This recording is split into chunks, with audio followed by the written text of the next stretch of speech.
today's video I will be talking about self-care. When I think of self-care, I just imagine going to the spa, getting myself a massage, soaking up in a hot tub, sipping on red wine, candles lit everywhere, and soft music playing in the background, taking extra time in the shower, getting that exfoliation of your skin, giving your skin the moisture that it deserves. Whatever it is that makes you feel more energized, reduces your stress level, is self-care. However, in today's video, I will be talking more on self-care as relating to boundaries, because this is one topic that we've heard about, we've learned about, we've spoken about, but we subconsciously are not putting it as a priority in our lives. As a recovering people pleaser, this is something that is important to me. Boundaries. A picture that comes to mind is the beach. At the beach, you would see water and then you will see land. And no matter how heavy the tides are and the waves are, there's a certain level that water does not get to. That point where the water stops and the land continues is a boundary. I think about it this way. The God of all creation, in all his infinite wisdom, decides that boundaries are necessary, that he sets a boundary between land and water, heaven and earth, life and death, decides that he's going to respect our boundaries by giving us free will to choose him.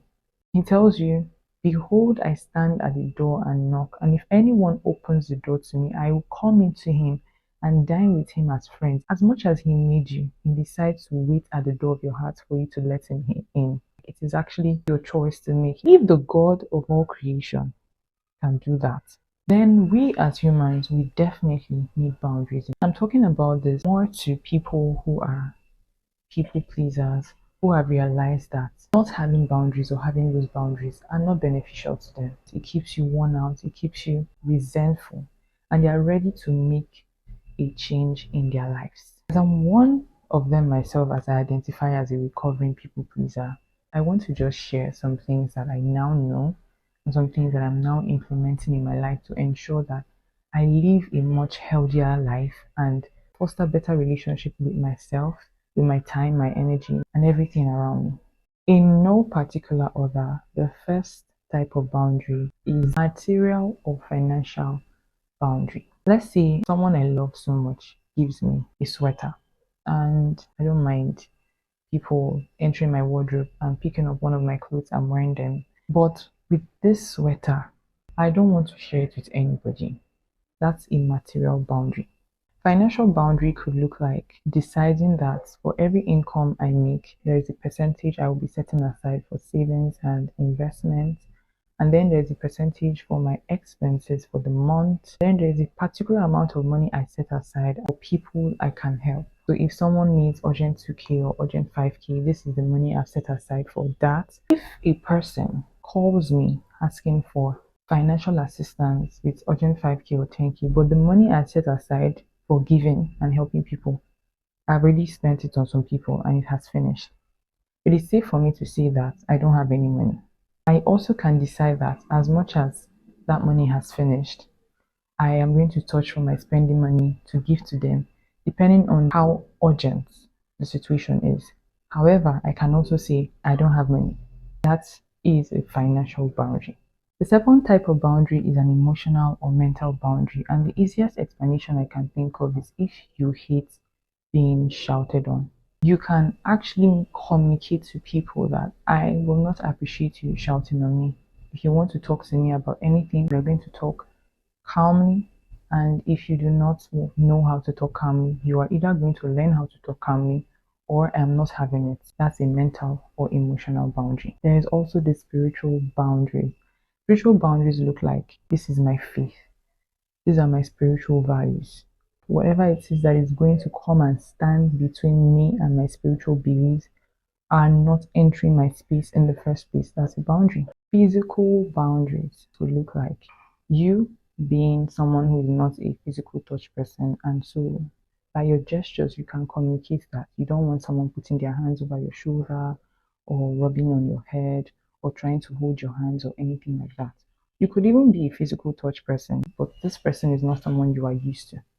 And so until you get used to them, it is just weird for them to be touching you. A physical boundary could also look like you deciding that you want to take 3 hours of the day to spend with yourself. You want me time and you don't want anybody in your space for the next 3 hours. Sexual boundaries. This one would look like communicating that there are certain sexual activities or certain sexual styles that you will not be participating in. Let's say, for example, swinging, open relationships, orgies. Communicate that I will not be doing any of this. So if you are someone who does this, then you and I is a no-no. It could also look like you deciding to go celibate, either for self-discipline reasons or faith reasons. So you can decide that for faith reasons, I want to honor the Holy Spirit with my body and I will not be having sex until I am married. And letting this person know that so that they can also decide if they are willing to stay with you, knowing that there will be no sex on the table until the next 3 years or until you guys are married. And if they can't stay, to the left. Time boundaries, guys. One of the most precious things on this earth is time. Many things can be gotten back, but how do you recover time? Except by divine intervention, where there is divine speed and acceleration, you can't get time back. There are even certain things that, no matter the divine intervention, it just defies law, so you can't get it back. You can't become 8 years old again just because you feel like you missed out on things when you were 8. You can't go back to being 8. If you are 20 years old right now, you are 20 years old right now. You can no longer be 8 years old. So your time is precious, and whomever you decide to spend your time with should know that your time is precious to you. Their own time is precious to them. So you also have to have a time boundary. If at 9 p.m. every Friday you decide that you are going to be having family time and work emails start coming in, you can definitely ignore it. You can be like, I am not taking any work emails until Monday because this is now family time. Then the last type of boundary I added up is social media and news boundaries. You can agree with me that if you stay in Nigeria, the number of negative news you can hear on a daily can keep you in a very hopeless situation. And then the news coming in from the world, from different parts of the country, just makes you feel hopeless and tired and wondering when things will end. Guard your heart with all diligence, for out of it flows the issues of life. Whatever is true, whatever is pure, whatever is holy, whatever is of good report, if there's any virtue or any praise, think on these things.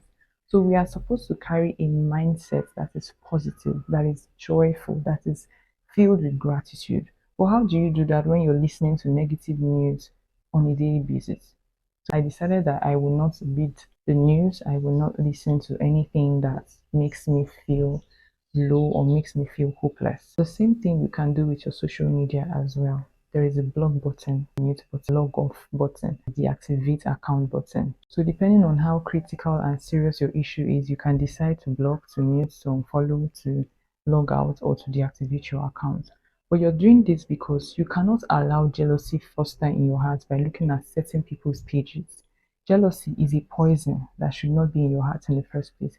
Comparison, feeling bad about yourself because you feel like you're not doing enough because someone is doing better based on their highlights reel.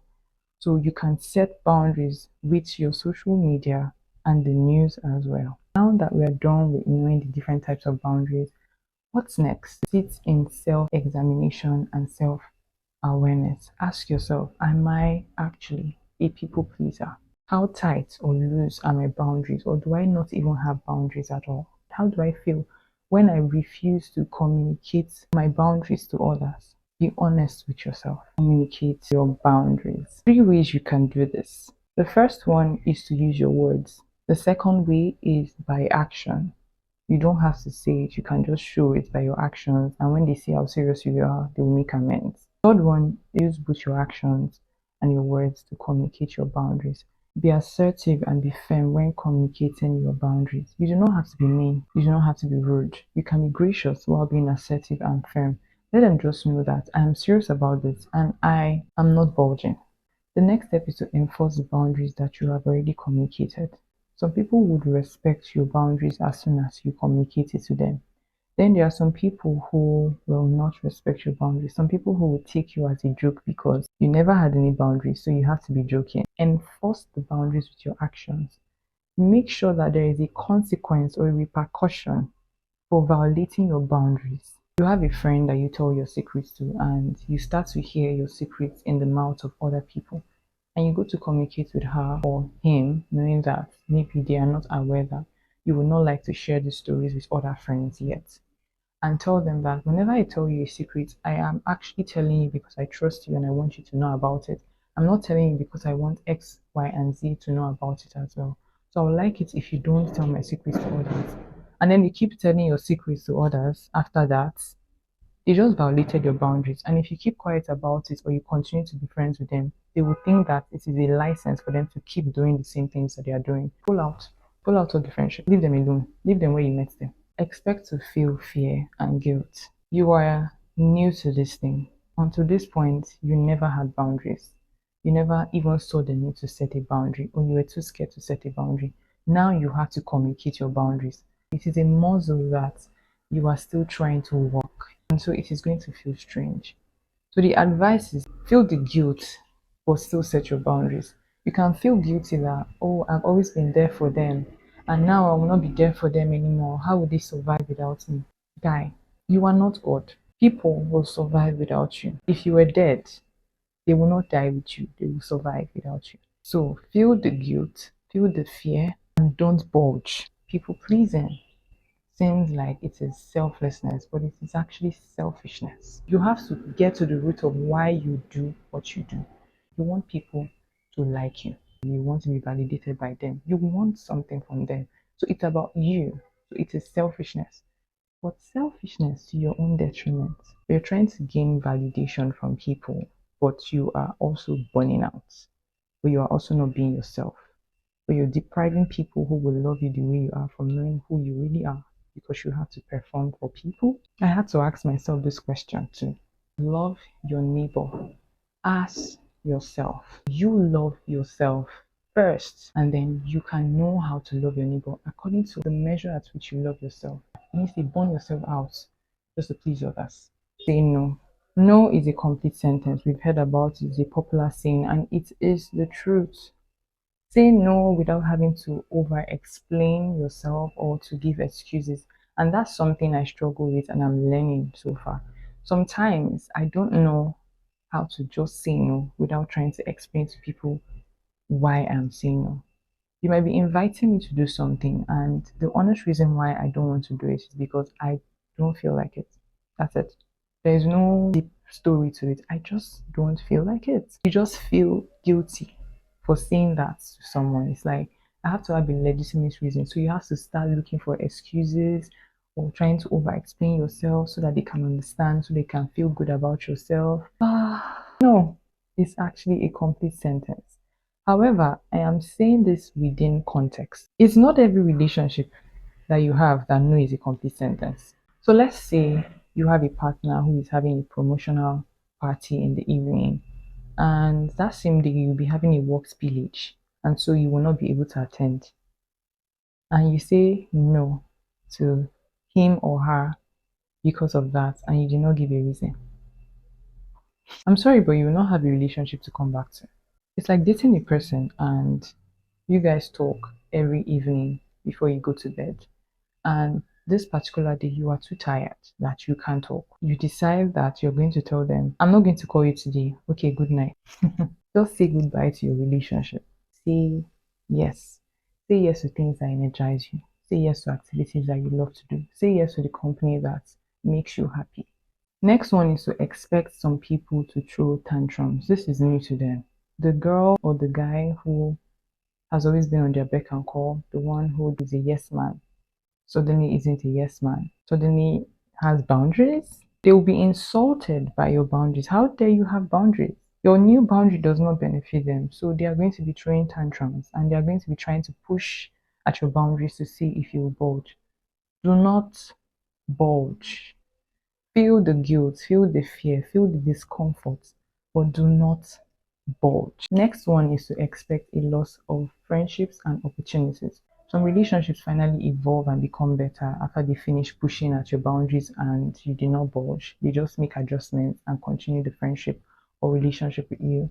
Whereas there are some people who are not going to be comfortable with these new boundaries, and that is not something within your control. It is within their control to agree to be in a relationship with you despite the fact that you have a boundary, or to walk away. So expect people to live your life. Then expect to lose opportunities. Let's say, for example, you're a model and there is a campaign, and in this campaign, you are supposed to stand naked and take some shoots and some videos. And because of your spiritual boundaries and your value system in general, you decide that that is not something that you can do because it doesn't work for you. However, you are going to be paid in billions for doing that contract. Best believe you are going to miss the opportunity because of your spiritual boundaries, and that is fine. Just expect to lose things. A lack of boundary invites disrespect. And where there's a boundary in place, respect is in place. Which brings me to my next point. Expect healthier relationships. People who respect your boundaries, people who respect you will stay. And new people will be attracted to this you that has boundaries. These are the people you actually need in life. Lose to gain. Next point is to give yourself grace when you fall. Like I said, this is a muscle, this muscle that you are now working on. It is something you are not used to. It is something that sometimes you forget and you go back to your default setting. So give yourself grace when you fall, when you violate a boundary that you should not have. The point is not that you fell, the point is that you got up and you started moving again. Pick yourself up and keep on putting in the work until you finally become good at setting boundaries. Apply everything that you now know. It's one thing to gain knowledge, it's another thing to apply it. And if you don't apply the knowledge, whatever it is that you know is nothing, is wasted. So now you know that you need boundaries to have a healthy relationship with yourself, with your time, with food, with anything whatsoever. You know this now. You can't just know it. You actually have to do it. For it to become something that is part and parcel of your life, you have to implement what you now know. Last but definitely not the least, pray. The very hairs on our head are numbered, not counted, numbered. Why is God so interested in what strand of my hair pulls out and what number it is? If God is interested in a single strand of my hair that He numbered them, then I don't think there is anything off limits for you to pray about. He has left with us the Holy Spirit. And guys, I am obsessed with the Holy Spirit. I can do nothing of my own without Him. The Holy Spirit is in you, and He is a helper, and He is a standby. He shines light on things that you would not know on your own. That same Holy Spirit is an empowerment that rested upon the apostles, and they began to preach in power. That same Holy Spirit can teach you how to set healthier boundaries. Now you can hear all the noise in the background because I'm always being timed. But I've come to the end of this video, and until next time, I love you guys.